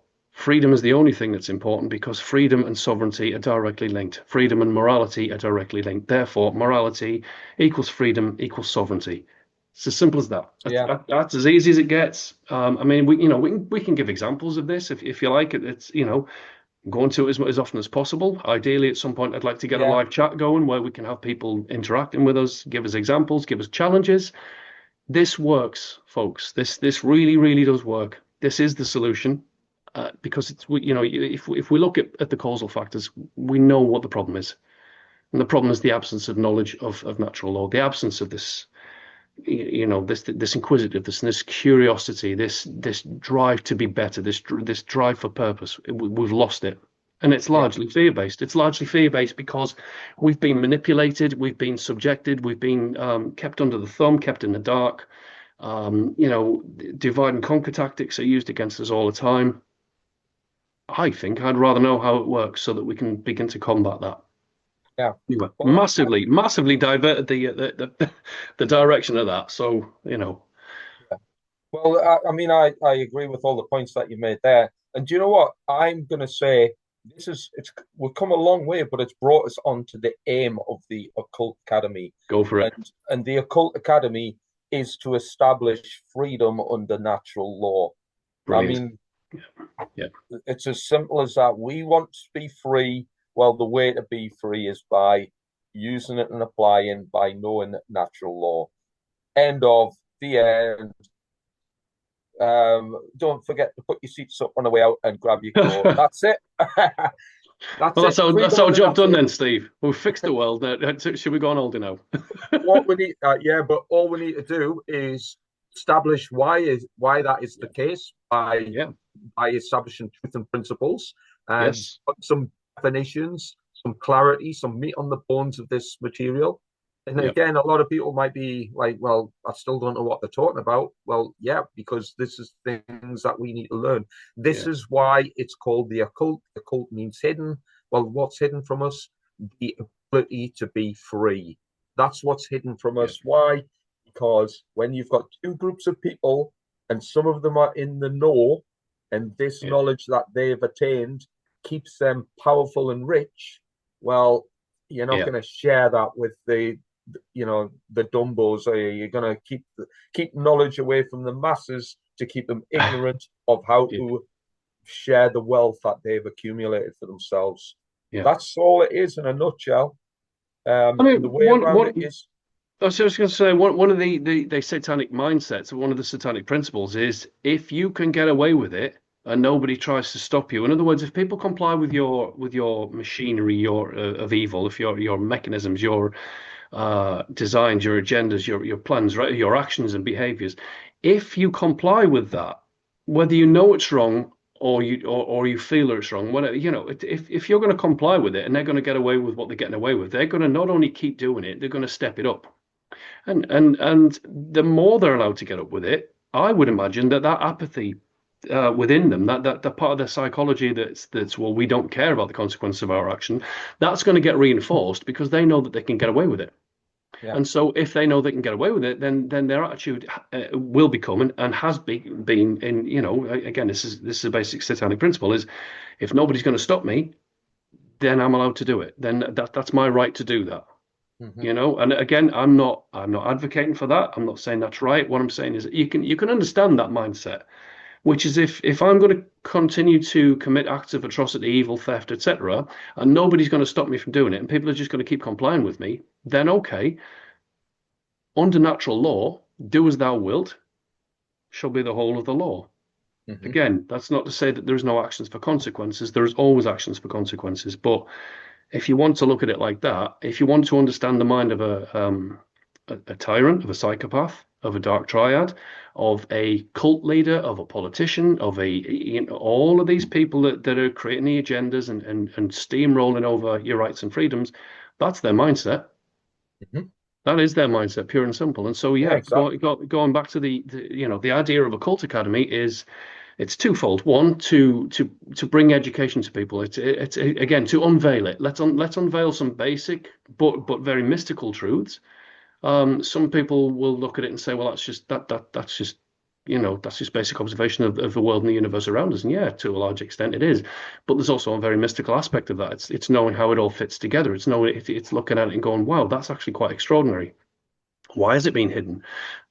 So there you go. Objective number one, to educate, to enlighten, hence Academy. And the second part, as you've just mentioned there, Steve, the second objective of Occult Academy and our podcasts and our work and our books, there's a few more in the works. Part of that is the world has a problem. We have a very, very big problem. We're in a lot of darkness. We're surrounded by very, very evil and malevolent things, agendas, people. We know what the problem is. We do know what the problem is. And so therefore, by default, we know what the solution is. Yeah. Which is natural law. And I know you and I prattle on, and a lot of people say that, we don't explain it right, or that we're not giving it context, or we're not giving it examples. All right, we'll do that. We'll give the examples. We'll put it into context. That's what we're here to do, is to enlighten and bring you that information. Exactly. But folks, this is the solution. This is the solution to all the world's problems. And it's quite simple. Think right, get your head straight. Think critically, and I don't mean, oh, the news said that, therefore the opposite is true. That's not critical thinking. Let's start getting that right. Balance. No more polarizing dialectics. No more extreme left. No more extreme right. Let's look at the effects of that, definitely, because it's fascinating. Let's bring our mental focus back into balance. Let's bring our emotional reactions, our emotional state back into balance. It can be done. It just takes a little bit of discipline. It just takes a little bit of training, a little bit of education. I mean, this all comes under the heading of occult psychology. Anyway, this is the occult. Again, psychology. There's a lot of occult aspects to it. This is part of it. Get your spirit right. This is the enlightenment part. This is the striving to do better. This is finding your purpose and living by that purpose. But as long as it's in cohesion with natural law, find the balance, and don't just apply it to yourself. Teach others. Set the example. People all too often say that we don't need leaders. I disagree. I think we need lots of leaders. I think that's what's woefully lacking. We've got too many tyrants and rulers. Now it's time for some leaders. And that doesn't mean that we want people to follow. It means we want people to understand, and then to become their own leaders and to set their own examples. Take the information and lead with it. Step forward. That's the solution. We'll get, again, we can do this. This can be done in 5 years' time. I think we can completely turn everything around in 5 years' time. Do I think that's going to happen? I'll leave that for now, because again, I don't want to bring the tone of it down to any kind of negative connotation. I think it's possible. Unfortunately, there's only so much you and I can do, Steve. There's only so much the likes of David Icke and Mark Passio and Jordan Maxwell and all of the old guard can do, and there's plenty of them. I'm missing a lot of names out there, but there's only so much they can do. They can show you the information. They can show you the door. They can tell you what will happen if you don't go through it. But inevitably, and unfortunately for many who don't have that conviction yet, it's about accountability. So go back to natural law principle number one, sovereignty. It's up to you. It's up to you. We'll show you the way. We'll help you. We'll guide you. We'll lead you. And we will try and educate you. And so, again, if you've got any challenges for us, if you disagree with us, if you want to, if we're not explaining something adequately enough, come to us. Let's see what we can do. Let's bring some light back. Let's demystify the occult, and let's bring this to the wider world, and let's fix this, because I'm not awfully fond of where it's headed. I don't know about you, Steve. No, I mean, history is about to repeat, and I don't want to do that. I don't want to go into that. Yeah. So to kind of augment what you're saying there, I've produced it's a 45-minute presentation on the Occult Academy, which is, it's not the most entertaining of presentations. It's rather dour and not particularly embracing, but it does establish, using military planning tools and military terminology, how and why. Well, it's called the Occult Academy battle picture. Essentially, what it is a battle picture. Why we're losing, what's the problems, who are we up against, Yeah. Why are we failing in our objectives and what do we need to do about it? It's not a rosy picture. Why? Because it shows that we are losing. And that's important to know Yeah. because if we think we're winning and we're not, and we keep, resting upon our laurels, think we're doing the right Yeah. thing, or we can just stand by and, relax because we've got this in the bag. Well, no, we've not got it in the bag. And I've proved this using military application tools Yeah. to establish why we're not winning. But this doesn't mean we can't win. We can win, definitely, but Yeah. we can't win by sitting on our backsides waiting for a miracle. We've got to Or a make that savior. miracle happen. Yeah, none of this is Too going to many happen. messiahs out there waiting to be followed. Donald Trump comes to mind. I know maybe he doesn't see himself that way. I suspect he might do, but it is about conviction. It is about accountability. And okay, so let's lead the way then, Steve. Yeah, exactly. So, how about we bring this one to a close? Because I think what you've just suggested there sounds like episode two. Yeah, I think we should look into that small presentation. We'll bring it up on the screen as a PowerPoint, so that the viewers can watch it. We'll go through it. yeah, We'll discuss it. If there's anything that we need to clarify and go over, we'll discuss it. And let's look at this, and then let's see if we can again redirect the flow of that information to say, okay, this is the situation as it is now. This is the reality of it. It's looking quite grim, which I think anyone with their eyes open at this point in time knows it's quite grim out there. But then let's use that to say this is what we can learn from it. If we apply it, if we apply ourselves, and if we back each other up, and if we come together as a united force, you know, yeah, it yeah, it can be, mate, it can be our greatest weapon. yeah, And hopefully, we can avoid a lot of further nasty consequences if we get that understood. If we get it in here and we understand the mechanism of it, and we can apply that.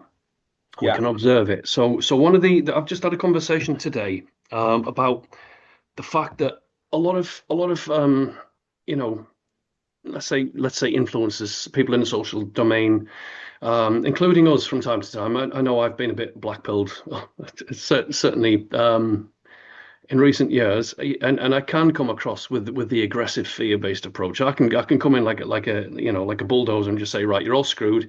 Get your acts together, because otherwise we're done. Okay, so what we're dealing with is people are largely in fear, right? They're so much in fear that they've been stood down.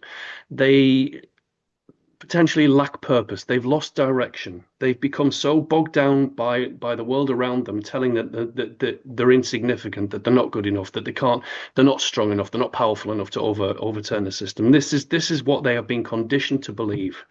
And so what they then do, there's two ways that can go. I mean, I suspect there's more ways, but there's two main ways that can go. One, so the fear-based approach can stand you down. It can make you freeze, and it can make you deflated, defeated, and hopeless. Right. So we don't want that. We don't want the hopelessness.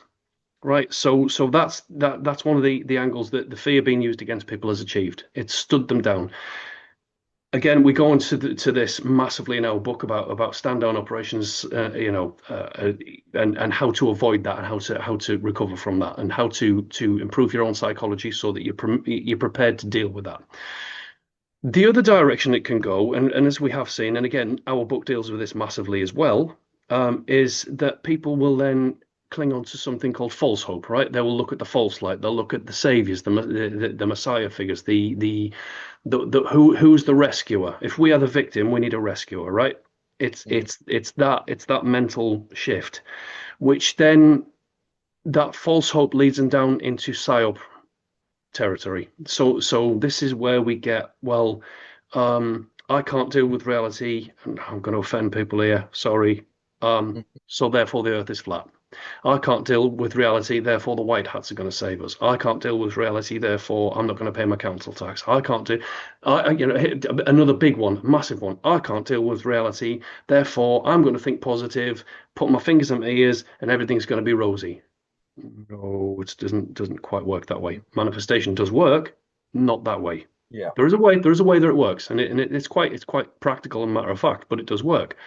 But you can't employ ignorance of the problem as a solution. It's never going to work.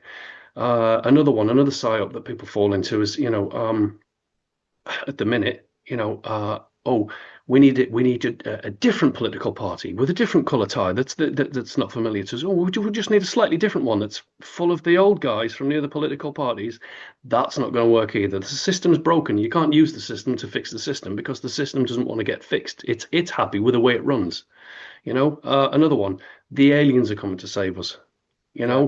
This is what I refer to as psyop territory, right? So that lack of hope, that complete despair with the state of things, that feeling of powerlessness, that feeling of insignificance, it either stands you down or it deludes you, right? And again, that's not the only way that it can go. The ideal way, and I think hopefully, the likes of you and I are looking at it now from a different perspective because I fell into several psyops a couple of years back. I'm not saying it was those particular psyops, but I did fall for one or two. I was stood so far down in fear, I didn't know which way to turn. I didn't want to step out the house at one point. I was having nervous breakdowns at the thought of I thought it was, well, a lot of bad scenarios. So, this isn't an attack on people. It's a natural reaction to fear is to either stand down or to try and cling on to some kind of false hope. But there is another way as well. And the other way is learning. The other way is gaining an understanding of what's going on, gaining an understanding of your own position, and then doing something with it. It's learning. Learn from history, learn from philosophy, learn from psychology. They do. They use psychology against us all the time.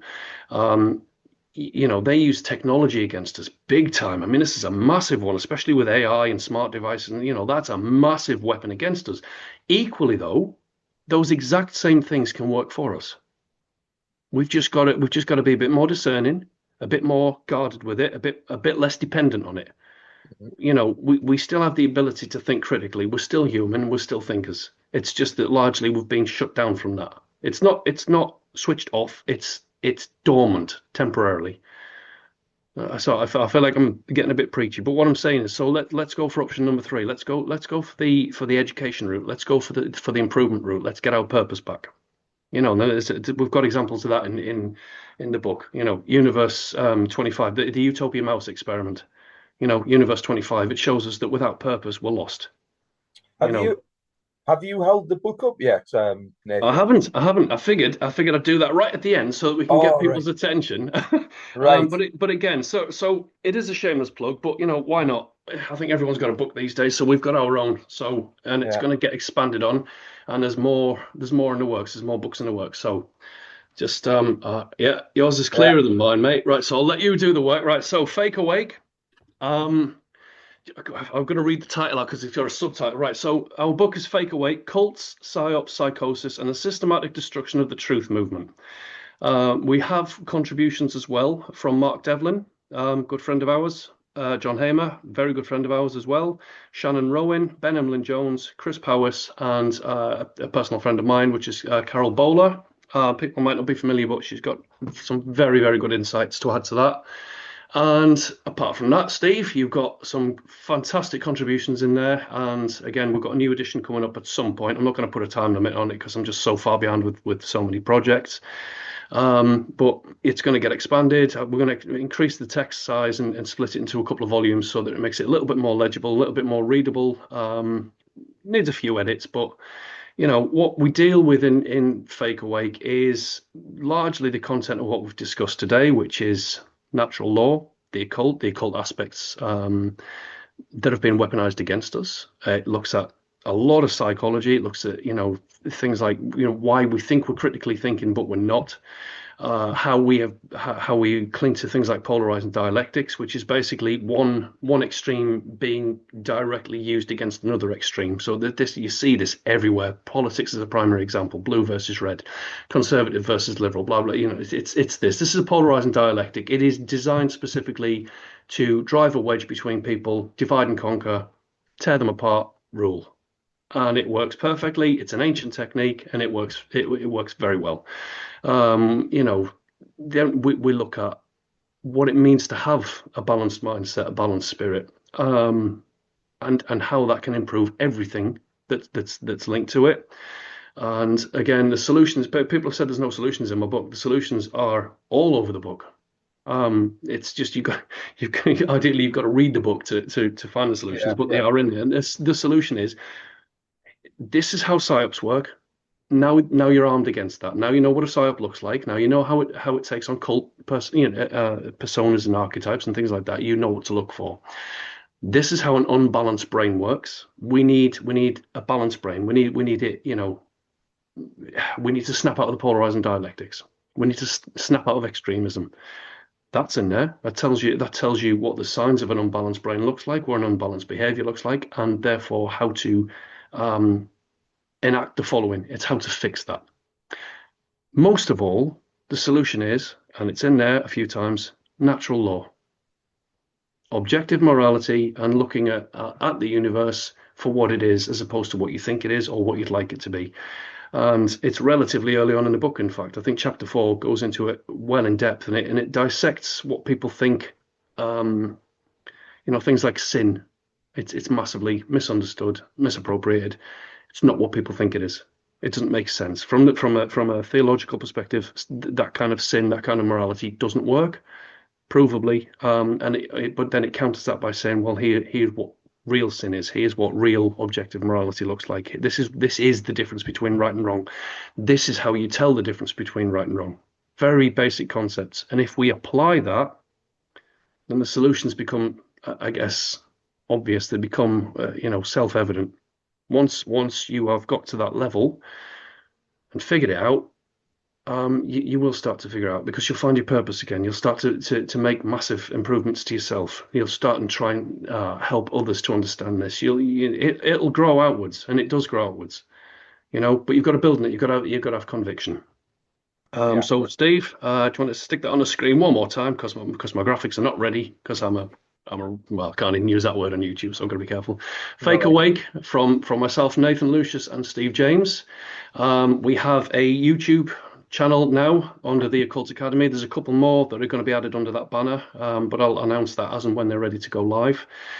We have a Telegram channel. In fact, we've got a few Telegram channels between us. Well, I've got one. You've got a few, which is Survive the Apocalypse. If anyone would like to join that, please go. And Steve does a wonderful job at explaining survival techniques, how to basically survive in the wild, foraging, a lot of tips on how to recognize things in nature, what you need if you're going out camping, or if you're going out into the wild and things like that. He's an absolute wealth of knowledge. He's got the skills, he's got the experience, he's got the knowledge, you've even got the qualifications. I think it's fair to say that you've been in the military for a fairly long time. I think you know what you're talking about. And then the obvious one is we've got Occult Academy. So, if you can find it, and we'll get some links with the next podcast. Mhm. Posted up, hopefully in a little display box. I can put some links at the bottom of the screen once it's all up and running. Yeah. So please feel free to join. If you do join either of our channels, all we ask is that you are respectful in your conduct. That's it. If you don't agree with us, that's fine. If you wish to challenge us, that's fine. If you've got things to add to us, that's fine as well. Please don't try and sell anything on there. We're not, we're not about that. We're not about fleecing people and trying to divert them and give them none of that, please. The other thing is just keep it respectful. I think that's fair to say, isn't it? Really. Yeah, Um, yeah, but you know, exactly. I um, tend to the Occult Academy on Telegram. I mean, I I I think personally, I think it's a great channel. We're getting a lot of information on there. yeah, It's great that there's more numbers joining. I mean, yeah. this information is free. It takes us a lot of time and effort to Well, get you at information. the minute, mate. You've been floating it through the last couple of months, because I've been flipping up and down the country doing various other things. But Yeah, but yeah, well, I'm not going it's a into lot. that. I mean, it's a lot of time and effort on our behalf, though. And I mean, Yeah, we're not doing this. There's no money involved I in this. wish there was a bit of We're money not involved. after It would be nice. sponsorship. Yeah, but it's again. I mean, if there's anything that's we're not advertising conspiracies. We're not documenting the latest. Look what they're doing Yeah, now. We're not interested in that. We know what's going on. What perfect. we're doing is providing the answers, the solutions, the causal factors, and we're hammering that home. That's known as precision education. It's not getting sidetracked by or look who's shot such and such, and Yeah. look at, we're not bothered by that. There's plenty of Yeah. channels got conspiracy stuff Yep. on. It's Absolutely. never going to go away. I mean, they still haven't determined who shot JFK 60, 70 years or whatever Yeah. since that happened.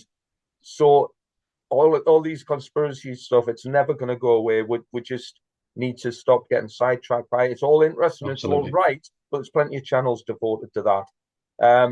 So again, precision education, we're going to hammer home examples and different kind of ways of looking at Yeah. natural law and objective morality. It's not the world's easiest subject because it's new to us. It's not it's not difficult when you realize how simple it is. It's that simple. You think, how have we missed this for Just a so bit. long? This is the Yeah. level of social engineering we've had. It's the obvious answers to all of life's or most of life's problems have been looking at us in the face our entire lives, and Yeah. most of us have never even noticed it. That's how good brainwashing is for Yeah. a person. We aim to erode brainwashing, mind control, and all forms of cult behavior. As an Brilliant. example, the word mind control, government literally means mind control. Yeah. So for me, I mean, again, Nathan, I can't testify as to what your aspirations are for the future, but me, as a former soldier at a high level, eradicate the military. And I'm not talking about Interesting. tomorrow, but this needs to happen. Eradicate the military, eradicate the police, eradicate all forms of government. That, to me, is, well, guess what? If these things happen, a lot of people be thinking, wow, this guy's clinically insane. What makes two of us then? And yeah, exactly.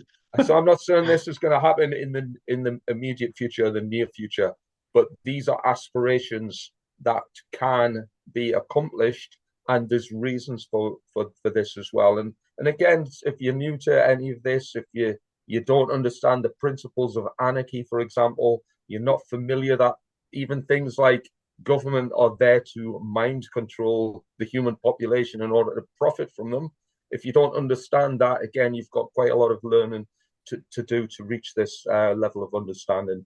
And on that kind of note, as well as promoting our own book, Yeah. Well, why shouldn't we? It's our channel, mate. And do you know what? exactly, I'm proud of it. It's a good piece of work as well, and I think we've done a damn brilliant good piece of job with work. it. So, unfortunately, the text is a little bit tiny, so we're working on it. So it's not Well, that, teeny. that to me, I mean, again, if viewers think the text is tiny, I used to be in the army. The British Army has got mountains of material, which Hmm. you have to plow. Even as a soldier, believe it or not, as an infantry soldier, there are volumes and volumes of technical um, bodies of work in micro print with bigger, more fit pages than that Yeah. to learn about various aspects of soldiering.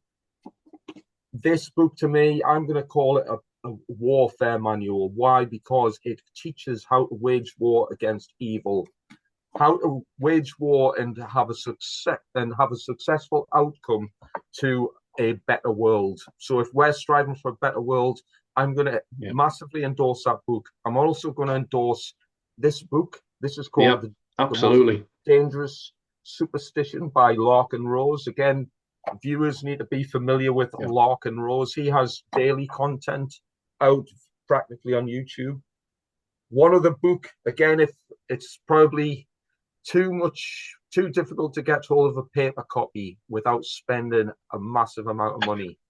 97 pages long. It's called The End of All Evil by Jeremy Locke. It's free on PDF. You can read it in an afternoon, and I can guarantee for most people, if you've never heard of it, it'll probably blow your mind. 97 pages, simple, succinct, Yeah. mind blowing. Jeremy Locke, The End of All Evil.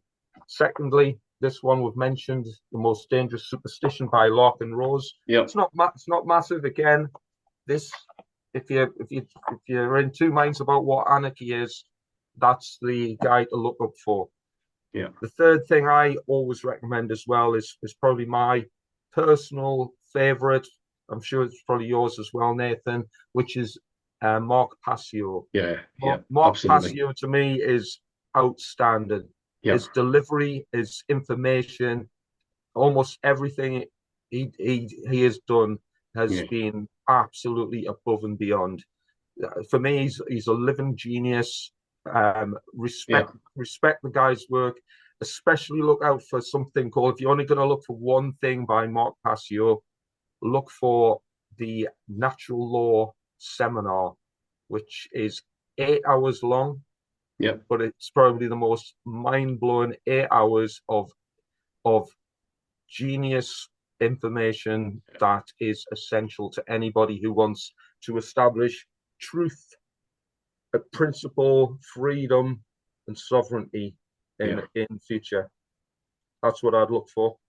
Perfect. I mean, we can link to these, to all these books and sources. But yeah, I mean, Larkin Rose is pretty prolific out there as well. I mean, he's another guy who's he advocates natural law, Yeah, anarchy, and he's no bullshit. I like his approach of this is yeah, how it is, whether you like it or not.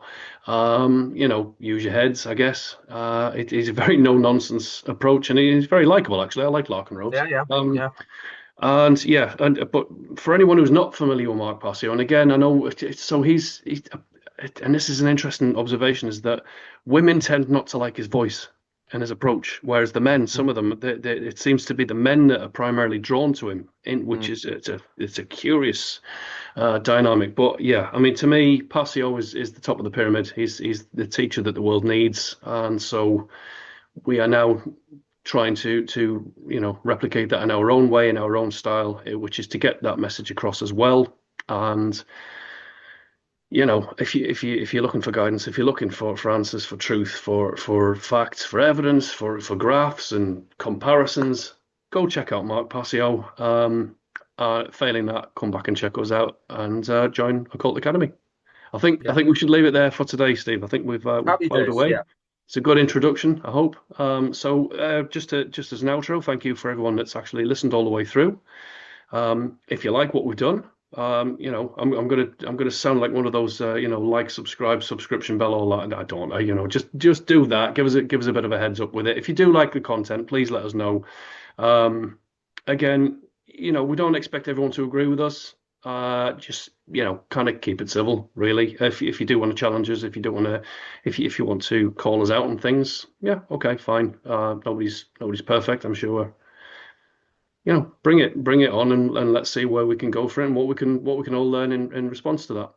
And hopefully, see you in many more episodes, and a few more announcements to come. But again, wait till that's ready, and then we'll promote the next bit, I guess. yeah.